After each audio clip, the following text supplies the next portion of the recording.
Ever ask for space only to end up feeling more trapped than ever? Suddenly you're in a storm of emotional demands. Are we okay? We need to talk now. You ask for breathing room, but now it feels like you're suffocating under pressure and no amount of reassurance will ever be enough. And how you respond in this moment could either create calm and connection or lock you both into a painful cycle of conflict and frustration. In this video, I'll draw on over 15 years experience as a psychologist helping people build healthy relationships after toxic ones.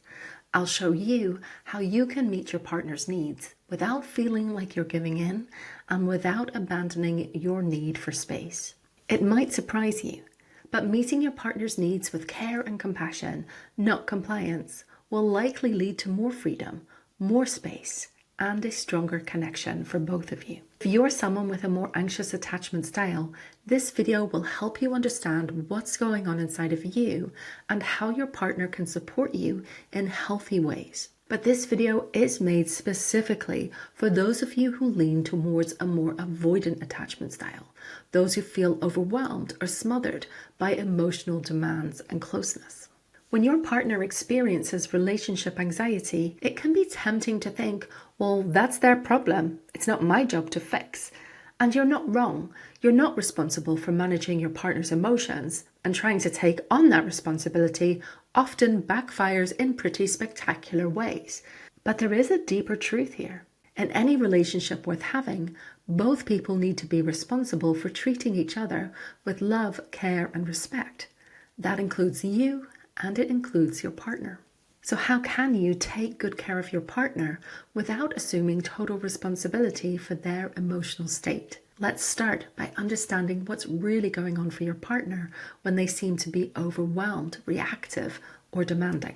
First of all, please understand that your partner is not trying to sabotage your relationship or to suffocate you. They're likely acting from an anxious attachment style, a pattern that's shaped by experiences of inconsistency, loss, and abandonment. But this isn't the whole story. People with an anxious attachment style are often fiercely loyal, emotionally generous, and deeply loving partners. However, when their anxiety is activated, they want reassurance, and they want it now. They want to know that you're still there, physically and emotionally, that your love hasn't disappeared. And that need can show up as anxiety, overwhelm, reactivity, and demanding behavior. In this video, we are going to deep dive into what's really going on underneath the surface for an anxious partner. We'll look at 3 key relationship blueprints that people with an anxious attachment style often carry. Understanding your partner's unique blueprint can help you to implement 3 powerful steps to turn conflict into connection in your relationship. And the first step is understanding your partner's blueprint. Each blueprint has a different emotional route, and that route will shape how your partner reaches for connection. It will also shape your response and give you really important clues as to what actually will calm the storm. And step 2 is to recognize the escalation loop. Once you understand your partner's blueprint, you'll be able to see how common strategies like avoidance, delaying, going silent, even trying to calm things down to keep the peace, can inadvertently make things a whole lot worse. This step is about knowing what not to do so that you don't accidentally fan the flames. And step 3 is to create connection without abandoning yourself or your needs. Your partner's blueprint can help you understand their unmet needs, what it is they're really asking you for. This is like being given the key to unlock the secure connection that both of you need. And I'll give you practical strategies as to how you can meet your partner's needs without giving in to every request and without losing your sense of self. This isn't about fixing your partner, and it isn't about fixing you. It's about creating real space in your relationship so both of you can breathe again. But remember, people are always more complex than labels, so please take these categories as springboards for understanding your partner better, not as a prescriptive kind of diagnosis. So let's dive into the first blueprint. Number 1, the fear of being abandoned. This is a partner who may panic when there's any space or distance in the relationship, because to them, space, distance, or a pause in communication doesn't feel like breathing space. It doesn't feel like maybe you're having a bad day. It doesn't feel like maybe you're a little bit busy. It feels final. It's the end. It confirms their worst fear. I am going to be left alone. They may reach out to you constantly and want an immediate response. It's not that they don't respect your space, and it's not that they're trying to control you. It's that they're trying desperately to cling on to the connection that you have, that they fear is under threat. And if you're not careful, this is exactly the moment that you're going to enter straight in to the abandonment escalation loop. You likely experience their need for contact, for reassurance, for presence as overwhelming, maybe suffocating. And what do you want to do? You want to escape. You feel smothered. You want to get away. It can be very tempting to go quiet, to disappear, to hope that this emotional storm will pass. But for your partner, your silence doesn't feel calm or peaceful. It feels like danger, confirmation.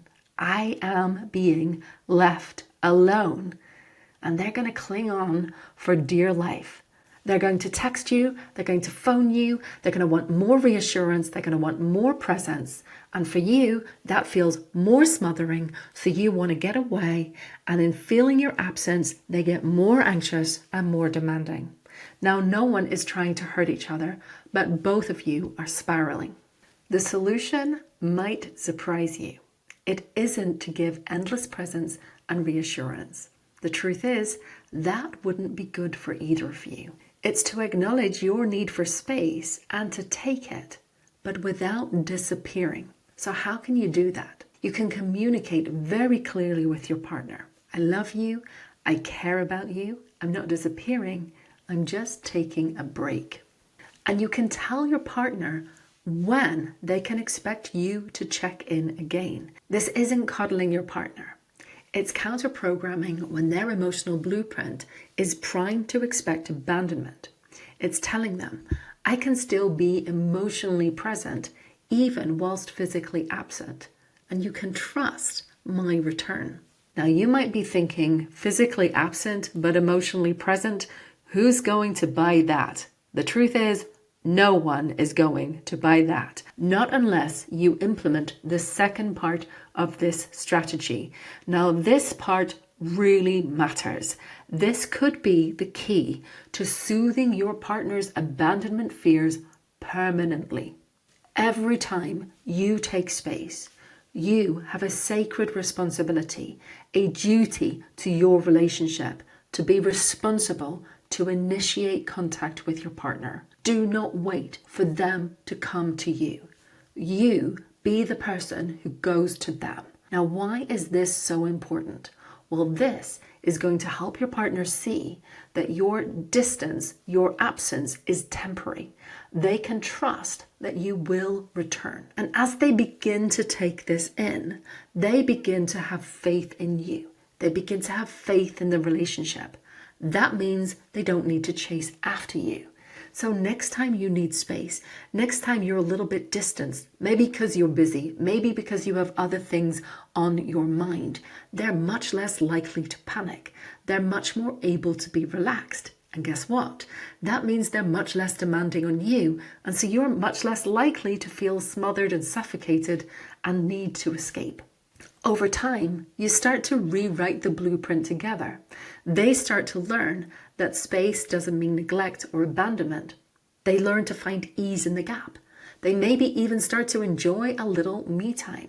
And you get the space you need without paying for it in panic. Now let's move on to blueprint number 2, the emotional deprivation blueprint. This one isn't about a fear of abandonment. It's less, will you leave me? And more, will you ever truly show up for me? It's often shaped by experiences of emotional neglect. These can be subtle, not dramatic. They're more the slow ache and the emptiness of never really being emotionally nourished.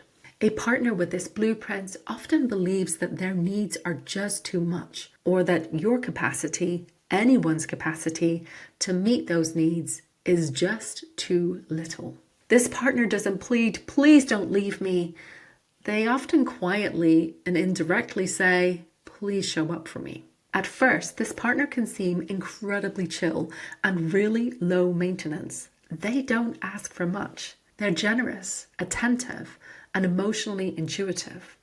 They're the person who remembers all the little details, and they give way more than they ever take. But underneath it all, they're silently hoping, if I can just give enough, maybe one day you'll love me enough to give it back. However, they don't really expect that you would be willing or able to meet their emotional needs, and they expect to be disappointed. So they rarely ask directly. Instead, they make very subtle, quiet, indirect bids for connection that often go unnoticed. And when that care and support that they're quietly longing for doesn't come, it really hurts. And worse than that, it confirms the fear. No one's truly there for me. And then something shifts. The partner who was so generous begins to feel depleted and resentful because they're chronically disappointed and they never feel like they get anything back. The longing leaks out, but it's no longer soft. It's really intense. It's less, can we talk, and more, you never really see me. Their needs sound like a demand, and their grief comes out as criticism or allegation. You're not there for me. You don't listen to me. You don't understand me. You don't give me what I need. You don't care enough about me. And the partner who once felt so chill and easygoing now becomes really overwhelming. And right now, there is a very real risk that you are about to enter the escalation loop for this blueprint. Here's how. If you're the partner on the receiving end of this, you're probably not uncaring. You may be very loyal, practical, and steady.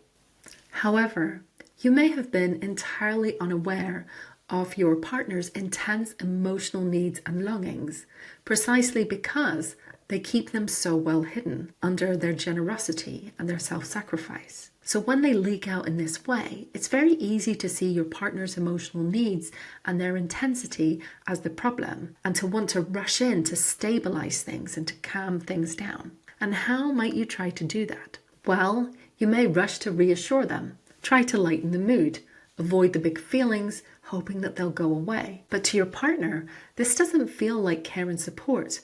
It may even feel like you're not taking them seriously. Your instinct to calm things down, to clean up the emotional mess, unintentionally becomes depriving, and that causes things to escalate. As far as they're concerned, you might be physically there, but you don't really get them.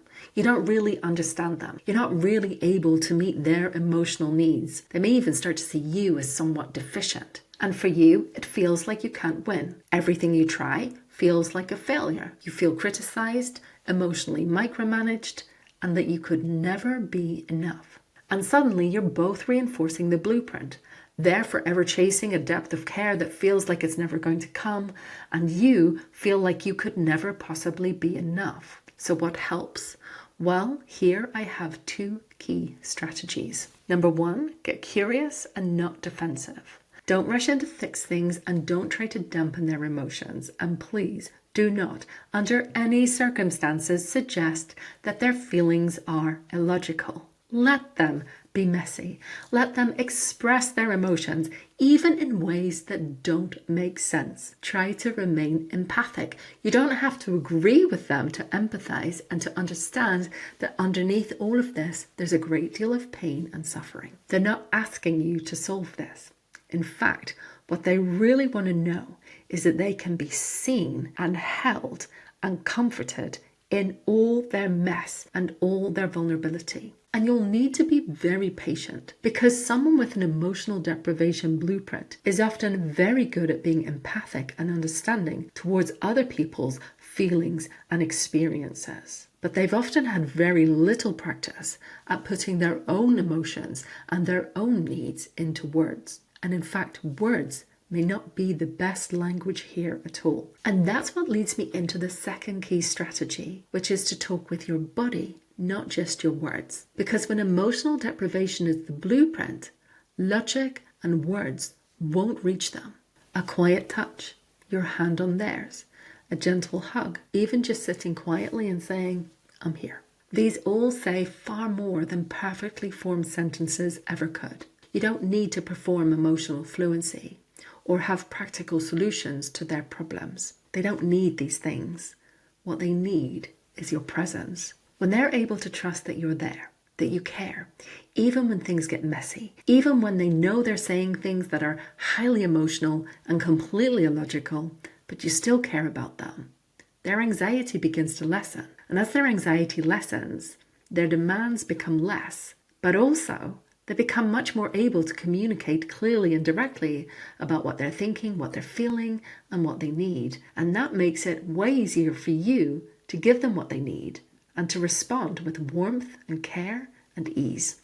They start to experience genuine emotional nourishment, and you start to feel competent and capable as a partner.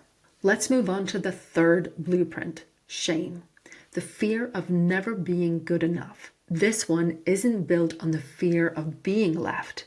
It's built on the fear of deserving to be left. This partner's inner voice isn't screaming, they're leaving you. It's whispering, they're pulling away because you're too much.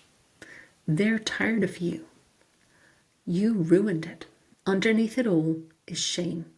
A quiet, corrosive belief that when they're messy, needy, or emotional, they're unlovable. So seeking reassurance becomes a matter of survival. It can be quite subtle, like repeatedly asking you how you're doing, checking in. Are we okay?